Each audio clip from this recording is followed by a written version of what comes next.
मेरे को गर्व है कि आप जैसा मेरे को शिष्य मिला। तो मेरे को गर्व है कि मेरे को गुरु भाव मानने वाले भगत जी जैसा शिष्य मेरे को मिला।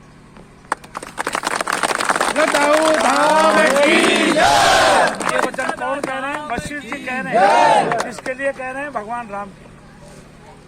और भगवान राम को कौन है? मर्यादा पुरुषोत्तम भगवान राम स्वयं ब्रह्म है।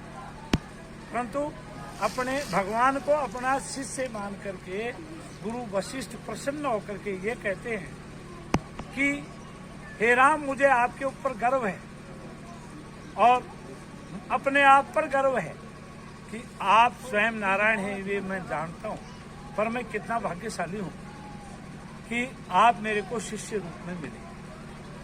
मेरे को गर्व है कि मैं गुरु यानी आपका गुरु होने के नाते और आप जैसे शिष्य के ऊपर मेरे को गर्व है और मेरे भाग्य के ऊपर भी मेरे को गर्व है। दूसरी बात, आप सब लोग जैसे इनके ऊपर मेरे को गर्व है, ऐसे ही है जो वशिष्ठ के रूप में हमारे को गर्व है कि ऐसे आचार्य हमारे को मिले।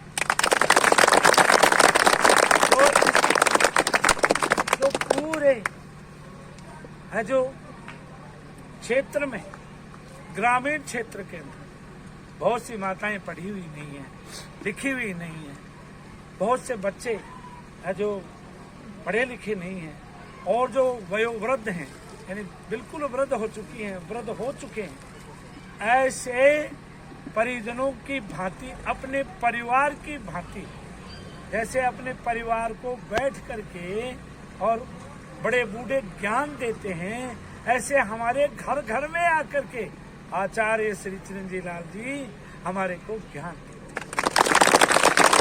और भगवत जी को माध्यम बना करके भगवान ने हमारे लिए हनुमान जी के रूप में भगत जी को भेजा और गुरु वशिष्ठ जी के रूप में हमारे को श्री आचार्य जी महाराज चिरंजीव लाल जी को भेजा। ऐसा त्यागी ब्राह्मण कौन होगा? ऐसा त्यागी ब्राह्मण वशिष्ठ जी की तरह कौन होगा कि जो ग्रामीण क्षेत्रों में आकर के निस्वार्थ भाव और गौ सेवा के लिए अपना तन, मन और धन समर्पित करता है। ऐसे त्यागी ब्राह्मण को हम भगवान का रूप मान करके, ये भगवान के रूप से कम नहीं है।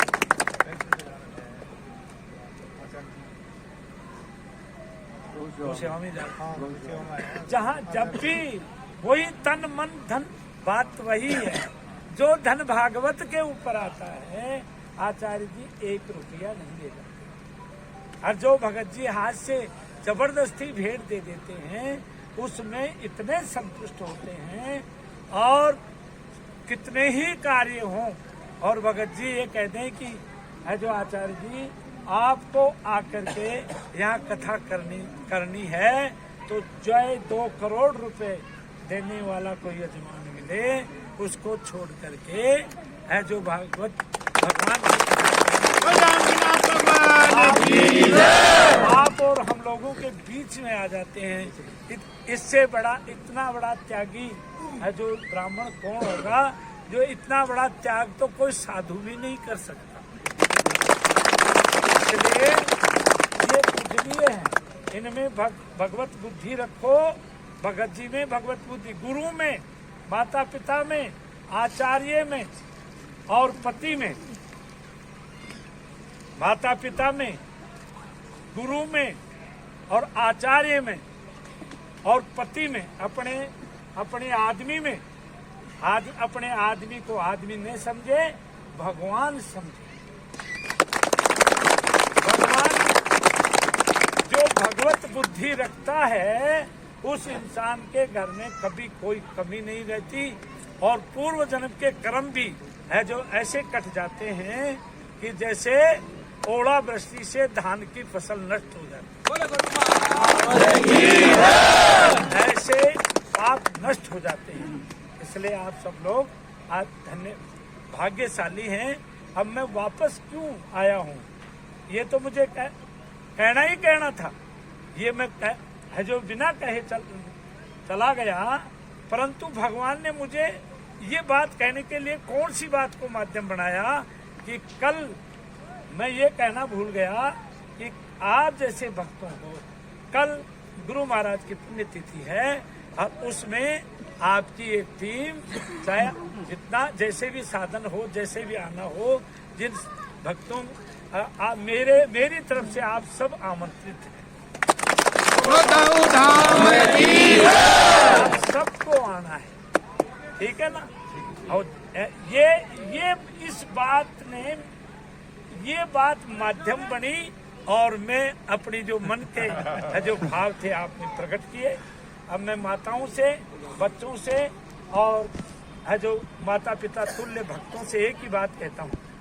बच्चों से ये बात कहता हूँ कि आप माता पिता को भगवान का रूप माने, उन्हें कभी तू मत कहें। गाली देना तो बहुत बुरी बात है। जो पुत्र अपने पिता को गाली देता है उसका रोवर नरक में निवास होता है। तू बोलना, तू है करती हो डैंड मारी खातर, तू वह करती, तू तेरी उम्र में करियो ही केस है। इस तरह की बात तो बहुत बड़ी है। तू बोलना भी जो गाली है। और आचार्य जी पढ़े लिखे हैं, मैं आचार्य जी से बात करूंगा। अब आचार्य जी से कह रहा हूँ, आचार्य जी इन भक्तों को कुछ समझाया करो। भगत जी बैठो, आचार्य जी को भी बैठो, यहाँ जाओ, आप करेंगे जाना ही है। जो अपने जैसे कोई अपने गुरु को अपने हृदय में रखता है, काळजे में रखता है, वैसे मेरे को अपने हृदय में रखते हैं। चाहे भगवान के रूप में रखें, चाहे गुरु के रूप में रखें, और चाहे अपने बच्चे के रूप में रखें। बच्चे का रूप में इसलिए बता रहा हूँ कि जैसे माता पिता के दिल में बच्चा बसा हुआ रहता है, ऐसे भगत जी के मन में ये शरीर बसा हुआ रहता है। ये तो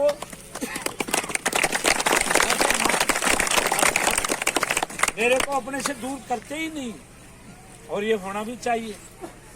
और मेरे हृदय में से भी भगत जी दूर नहीं होते। आज भी इनका प्रसंग चला, एक व्यक्ति आया, बोले मेरे को महाराज मेरे को आप व्यवहार दो और बराबर व्यवहार लो। मैंने कहा तू यदि व्यवहार लेना चाहता है तो साधु बन। बोले साधु नहीं बनूंगा और व्यवहार लूंगा, मैं नहीं दूंगा। बराबर कैसे मानूंगा तेरे को? मेरा शिष्य है, मेरे शिष्य हैं भगत जी। वो भगत जी 1000 गायों का 1800 गायों का पालन पोषण करते हैं और कई यज्ञ करा दिए और कई बार संतों को बुला लिया। अरे बेटे तू तो एक बार ही बुला रहा है और उसमें हमारे से व्यवहार मांगता है संतों से। उन्होंने कभी ऐसी बात नहीं कही और आज वो जहाँ चाहे वहाँ ये कर रहे हैं और कितनी ही भागवत करा दी। तो वो मेरा एक शिष्य तो उसको उदाहरण दिया, उसकी अक्ल ठिकाने आ गई कि जो करके और फिर भी व्यवहार से बात मत करो। अपने से बड़े हों उनको आप जी से बोलो, पिताजी, चाचा जी। दुर्योधन महान कपटी था और अहंकारी था, परंतु बोलने में चाचा श्री, पितामह इस प्रकार से ही बोलता था। तो बोलने की सभ्यता सीखो पहले, उस वाणी में मधुरता आएगी। और माता पिता को भगवान का रूप मान करके उनको प्रणाम करोगे तो आपको भगवान से ये प्रार्थना करने की जरूरत नहीं पड़ेगी। क्यों? तुम तो रोज भगवान को पूज रहे हो। भगवान को प्रार्थना करने की जरूरत नहीं पड़ेगी कि हम स्कूल में पास हो जाएं। आपको माता पिता का ये आशीर्वाद मिलेगा। जो अपने माता पिता को भगवान मानता है उसके घर में स्वयं भगवान निवास करते हैं। और जो स्त्री अपने पति को है जो भगवान के रूप में देखती है और भगवान के समान उसका आदर करती है तो उसके घर में भगवान निवास करते हैं।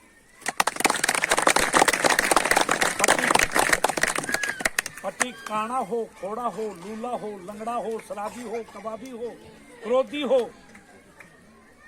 और अनाचारी हो, परंतु उसको भगवान मानने की आदत यदि माताओं आपने डाल ली तो एक दिन भगवान उसके हृदय को अपने आप परिवर्तन कर देंगे और वो भगवान जैसा ही में लाओ। और माता पिता का ये कर्तव्य है कि अपने बच्चे को भगवान की तरह, जैसे राक्षसों को दंड देते हैं ना भगवान, ऐसे वो इसलिए दंड देते हैं वो हमारे को सिखाने के लिए, अपने बच्चे को भगवान की तरह प्यार से, जैसे एक माता के बच्चे के पीठ में फोड़ा हो जाए और वो पके नहीं, फूटे नहीं, तो माता डॉक्टर के पास ले जाती है और डॉक्टर उस फोड़े को चीरता है।